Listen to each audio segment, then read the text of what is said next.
Okay, a slightly lighter chapter in terms of completely theoretical.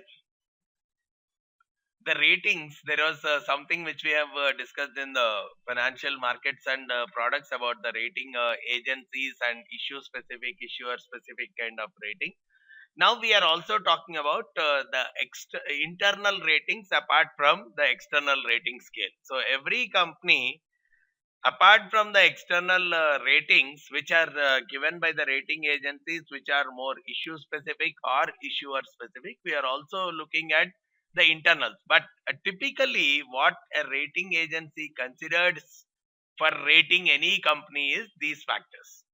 The steps wise, they do a qualitative analysis in terms of management, what is the management of the company, or probably what kind of businesses it is operating in, may not be associated with the quantitative data. They look at the financials of the company in terms of the quantitative data, the ratios and all those aspects. They are focusing, they sit with the, based on these two, they arrive with some kind of numbers, they some kind of rating or some kind of score. They sit with the management of the firm, and based on that they inform their internally, they decide and give some kind of a score and the rating for that particular company, and they notify that rating to the organization. And again, there is a chance that they can very much appeal that kind of rating, and finally that is what is disseminated to the media and the public. So that is how a typical process of the rating agency comes. And every time at regular intervals, they do the monitoring based on the qualitative and the quantitative information. And they actually maintain a table. Every rating agency, they actually have a table kind of scenario called as a rating transition matrix.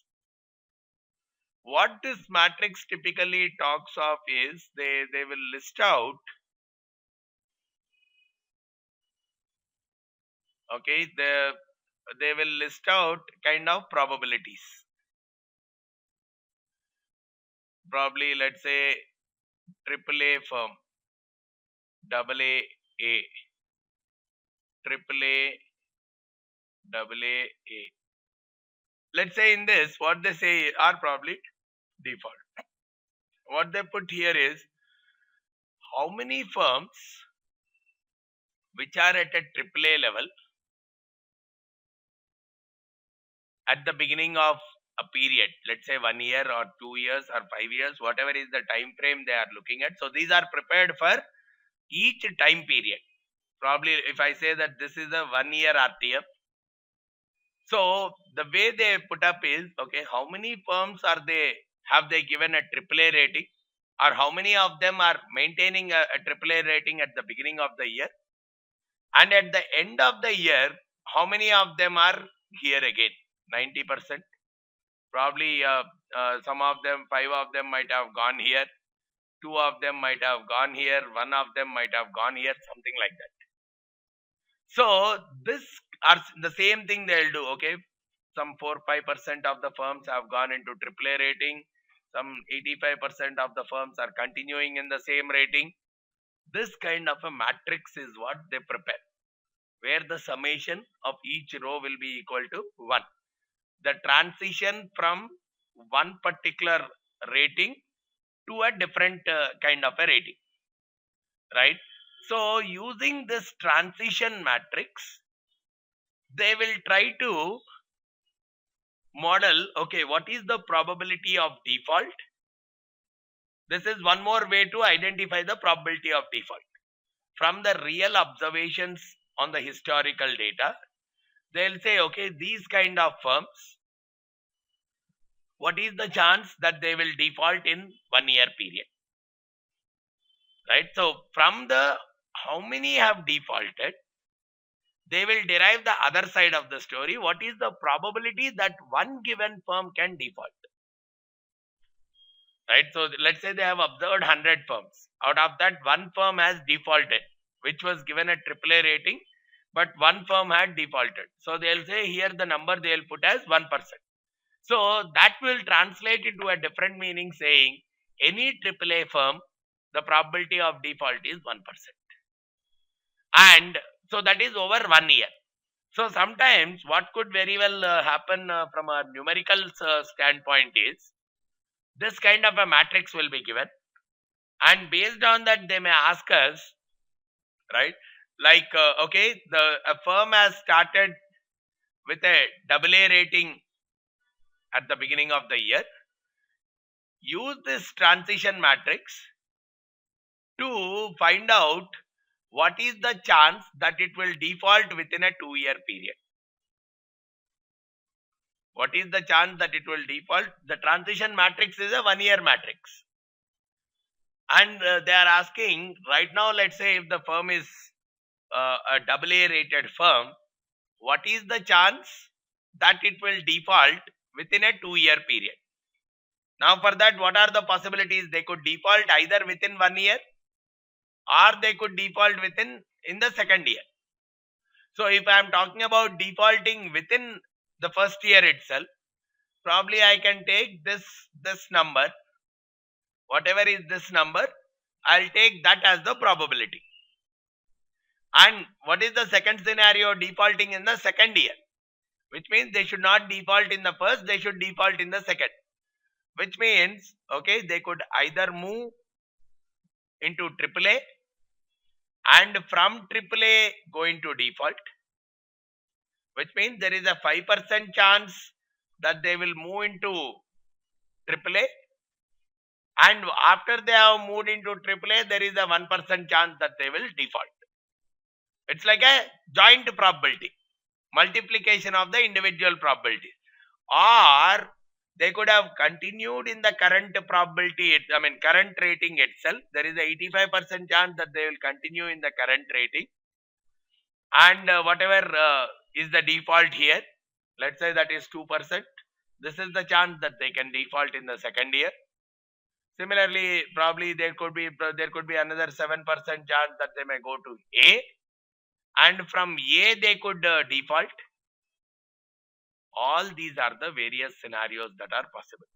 So whenever he says what is the probability that the firm will default within a 2-year period, we are considering defaulting within 1 year as well as defaulting within the 2-year period. The total probability is what we are adding up and say this is the chance of default for this kind of a firm.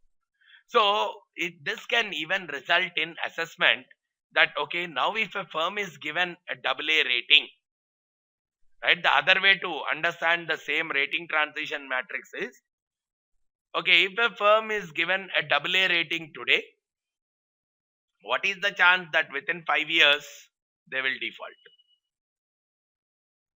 Right. So should I invest in a 5-year bond with them, or should I look at only a 2-year investment with them? Because the probability of default for a 2 years, if it is much lesser compared to a probability of default for a 5 years, obviously I would prefer investing in a shorter term rather than a longer term. That's where sometimes people also say, if the credit ratings of a company are slightly bad, you should not look out for a very long term investment with that particular company. But the very secured the company is, even a long term investment can very well be preferred. Long term bonds of that company can very well be preferred there. That's where long term government bonds have a lot of reputation compared to long term corporate bonds, right? Because the chances of default go much lesser with respect to government bonds compared to a corporate kind of bonds, which is purely coming up, which has to be reflected in the rating transition matrix. And this matrix keeps upgrading year over year based on the experiences. So if the economy is improving, probably this matrix also betters. The numbers that are shown in the default thing will go much lesser and lesser. All these kind of things will typically come up. So the higher rating firm, so even when they are doing this, it should boil down that whatever are the firms which they have given a AAA rating, the probability should be much lesser here. So it should keep increasing like this. If it is not, then there is some problem with their assigning of AAA, AA kind of ratings. right? If there is some real, if this is not in an increasing order, probably there is some issue with respect to the assigning of their ratings itself, because formula versus reality is what is the comparison that is happening here. So the formula or the model which they have to use have to get improvised to reflect this kind of a scenario.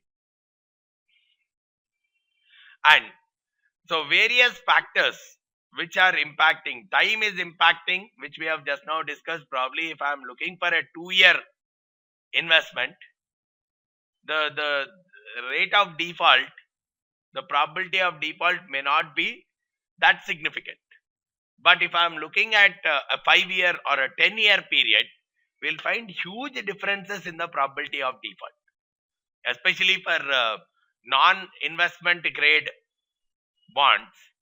We could very well see that as if I'm looking at a 5-year or a 10-year scenario, the chances of default will go much higher, whereas for a very small period, probably they would be much more in a safer situation itself.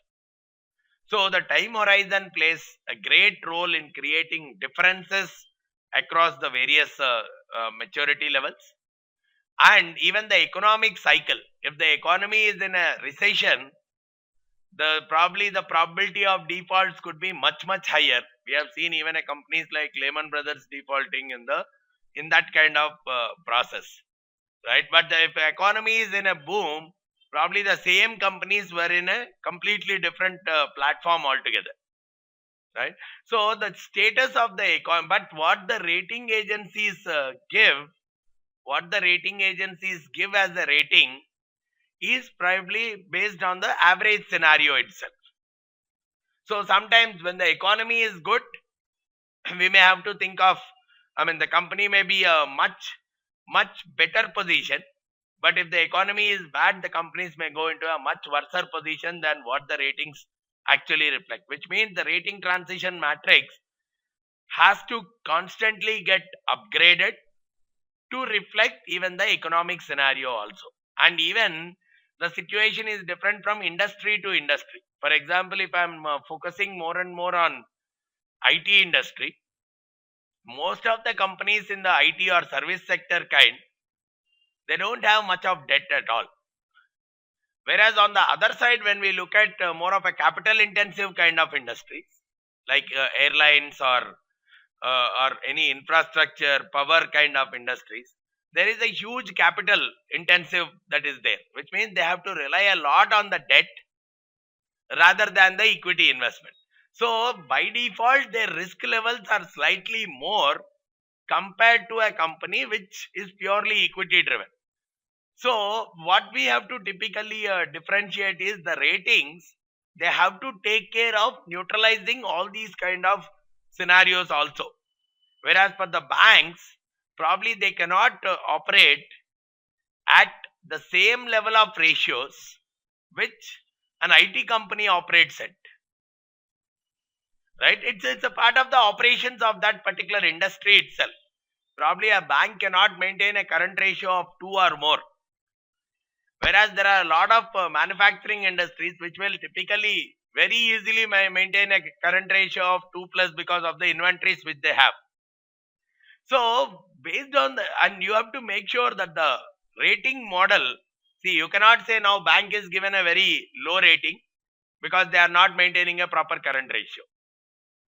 The rating model that is getting designed has to take into consideration all these various factors which are time specific, economic condition specific, as well as the industry specific kind of scenarios.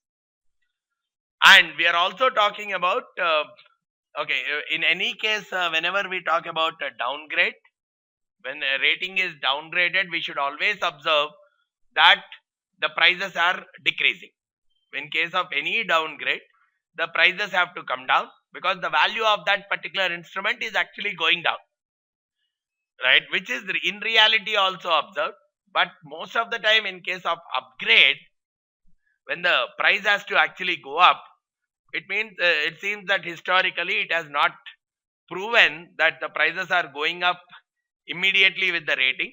Again, that's a kind of a typical conservative psychology of every investor. The moment the rating is going down, you are very cautious enough selling off the security quickly, which is resulting in a price drop occurring quite immediately. Whereas in case of a rating upgrade, it is not resulting on the higher side that immediately. Whereas theoretically, with an increase in the rating, even the price has to go up accordingly itself. And now when it comes to the internal ratings, not by the rating agencies but by the companies internally itself, there are two approaches that are suggested. One is the at the point approach, then the through the cycle kind of an approach. At the point is more for a short term. As of today, what is the rating? Right? We are not talking about for a 5-year investment, what is the rating? We are always talking about for this at this moment, which is more good for a very short term kind of lendings or short term kind of investments with that particular company. And generally, a quantitative model is built on that on a very short term basis. Generally rely on quantitative based models itself. Just take a few financial statement results, put of the various aspects of the financial statements of the company, whatever we have talked about, the various economic scenario, whatever it is, those kind of numbers are being plugged in and a score is arrived at, and based on that the computation and the rating happens. That is internal. It's not done by the rating agency. Internal to the firm, we are doing this based on our financial statement. Whereas when we are talking of through the cycle, it's generally for a longer term, right? Probably a 5-year investment. So let's say I have to assess my borrower, right? Probably a bank has to assess its borrowers. If it is for a very short term loan, the way they do the assessment is completely different. And if it is for a long term loan, the parameters they consider for assessment is completely different. Probably in one of the scenarios I have been even observing, if it is for a very short term loan, they don't even bother about the consistency of the organization in which the employee is working. But if it is on a very long term kind of a loan, let's say a housing loan and all, there are a lot of other factors that they consider in terms of the consistency. I mean, how long has he been working at one single company? There are various other questions that are typically coming up rather than just the salary package level. There are many more factors that are considered if the loan has to be on a longer term period, because the assessment is happening based on a through the cycle kind of an approach. So what would be during the recession versus during the trough time, right? Not just during the peak, during the trough. There is a lot of qualitative assessment apart from number driven kind of an assessment for giving the rating for through the cycle kind of approach. And the rating transition matrix, as we have already discussed, starting at the current rating level, how many of them move to what rating level at the end of the period. So it should typically be in an increasing order. AAA rated bond should have very less probability of default. AA rated should be the next, then the next, then the next kind of increase in the probability of default across the various, and probably high yield junk bonds should typically have the higher probabilities of default. So from a company's standpoint or from a bank's standpoint, every rating system will focus on all these things. Identify what all ratios you want to target. Give various weights to the ratios. This is a quantitative based model. So identify various ratios that need to be targeted from the financial statements. Give some kind of weightages to these ratios. Probably if you can understand how the rating agencies give their ratings, more or less on a similar lines, if you can give your weightages. Again, they don't reveal their proprietary rating mechanism. Only the variables they may say, but the weightages to each of the variables they may not reveal.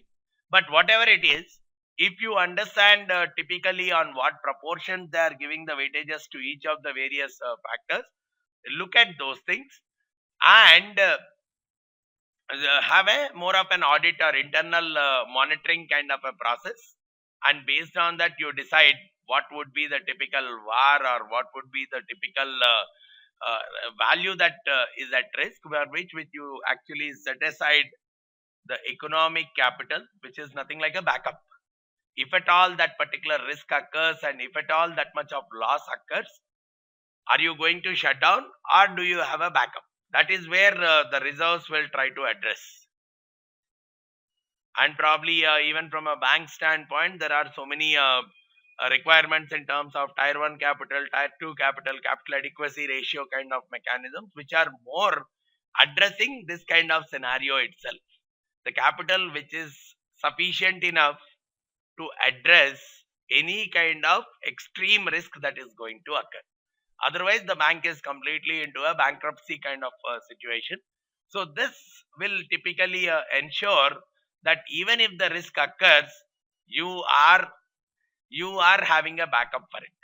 So whatever you are deciding or determining as a part of your credit rating model, you do a back testing on it before rolling it out for the future. Basically, apply it on the past data, right, to see whether it is, I mean, the formula is giving more or less the results in line with what, because if you do it on the past data, you know the answers already.